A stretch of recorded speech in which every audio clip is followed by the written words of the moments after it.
Cricket খেলাটা হচ্ছে একটা জনপ্রিয় খেলা। এই খেলা যদি না খেলেন তাহলে তোমার বিদায় যাবে তোমার জীবনটা, বুঝছেন? তাই তো আজকে আমার চলে আসছি মাঠ খানুত খেলেবার। খেলা হইবে আজকে উড়া দুরা, মানে হইবে তার সিরিয়া খেলা। অলরেডি কিন্তু প্লেয়ার আসি গেছে আমার মাঠত। খেলা কিন্তু হইবে আজ পাগলা পাগলি খেলা। এর একটা মায়ের আছে থাইল্যান্ডের কোপ, বুঝছেন? মানে থাইল্যান্ডের মাঠ দিয়ে দেয়, মানে একটা তার সিরা মাঠ, মানে পাগলা পাগলি মাঠ। আর এই ফিস মঙ্গলু ফির মনে করে এর ফির কিন্তু শট আলাদা, কিন্তু সেই রকম ভাবেন ভাই। আর এই পারি গছে মুইও কিন্তু আজকে 2টা 6 মারিয়ে দিন। মুই কিন্তু অলরেডি অবশেষে কিন্তু চলে গেছু একদম ফিল্ডারত। ফিল্ডিং করছ, বুঝছেন? মানে পাগলা পাগলি ফিল্ডিং হইবে আজ।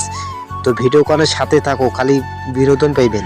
কত বোলিং, প্রথম বলে 6 মারি দিচ্ছে বুকানাঙ্গা। কি বোলিং করে আরে ব্যাটিং আর বল কি বা ফাড়াবু, তাই বলো নাকি তুমি বোলিং।